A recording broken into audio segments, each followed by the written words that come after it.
I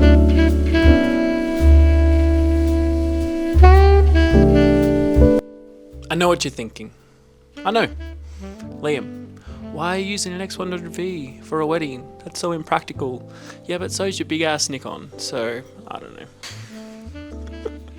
I don't actually hate Nikon, it's just fun to hate on Nikon. I don't know, it's just one of those things, you know. This video is going to be a bit different. I just wanted to kind of break down like why I use a X100V to shoot a wedding. Not the whole wedding. Yeah, this video I wanted to just show you how I use the X100V on a wedding day and how it like works with my main shooting camera as well. On a wedding day, I pretty much use this as a film camera, and having the film simulations that Fuji offer and the customization that you can do really helps with that. So I feel like using the 100V also really slows my approach down when taking photos at a wedding. You know, weddings can be pretty hectic and pretty fast paced, so having the Fuji kind of brings me back down to a middle ground of a slow pace shooting, which helps you not miss moments instead of rushing through everything. Really only like take photos on it once I know I've got the shot captured, or if there's something I feel like will look better on the Fuji, you know, a bit more of a nostalgic kind of feel, then I'll gravitate towards using that. But I'll make sure that I've mostly got everything covered first with my Sony before I use the Fuji on a scene. Having the Fuji really like keeps the shoot interesting for me, and you know, weddings can be anywhere from 6 hours to 12 hours long, so especially on those longer days it's kind of nice having something different to use and kind of freshen your perspective a bit, slow you down, and just it can kind of change your approach. And I just really love shooting with this camera, so I want to bring it everywhere with me. I feel like it's a good complementary camera with any kind of setup, to be honest. You know, I shoot with Sony, but having the Fuji there, really I found a way to make it work together, and I feel like, you know, it brings the gallery a bit more cohesive at the end of the day, and yeah, I can get some fun shots with it as well as, you know, the shots that I need to get. So just the way I shoot with this camera, I don't know how to explain it other than just it changes my style, but in a good way. The Fuji acts as my second camera body on the wedding day, and I know that's probably a bit of a hot take, not having two of the same bodies, and you know, less backup, but I feel like cameras now these days rarely fail. Like, I've never had a camera fail on me, and I know, you know, it's always nice to have that peace of mind that you do have something that you can always use, and I feel like the Fuji is such a good camera that I would be able to rely on that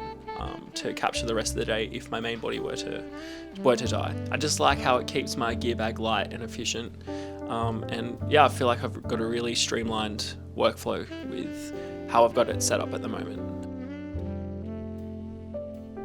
A couple of cons for using this camera on a wedding day.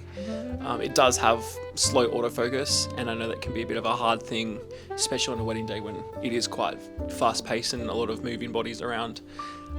But yeah, the way I use this camera isn't intended to be the main shooting camera, so I use it in those moments where things are a bit more slow, and it also forces me to be slow, like I've said before. The only other real con I can think of is when it comes to like the post-production of things, and you can't really do a lot of cropping on the Fuji. The file sizes aren't that big, and cropping, you can kind of see the lack of resolution when you do crop. Not by a lot, like if you're, you know, just cropping the aspect ratio, but if you're really trying to zoom in on a detail or get a different kind of perspective through a crop, it's not the best for that. So I just kind of keep the scene pretty wide and shoot it as is and try avoid cropping with this. And really the last thing would just be battery life.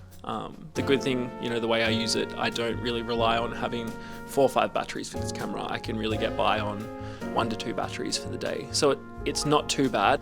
If you are kind of leaving it turned on and trying to use it a bit more throughout the day, the battery will drain pretty quick. So I have found, you know, if I'm getting a bit trigger happy with it, it can drain the battery in a matter of like a couple of hours. So if not less, just depends on how you use it.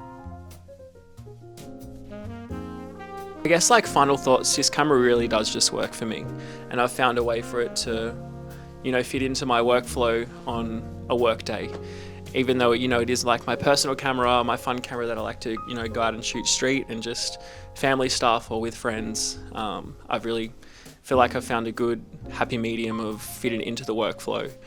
I was a bit scared of trying to use it as a work camera because I didn't want it to lose the spark and joy of using the Fuji, but I feel like it's a good balance that I've got at the moment with how I use it on a wedding day. That's going to wrap up this video. Thank you guys for watching.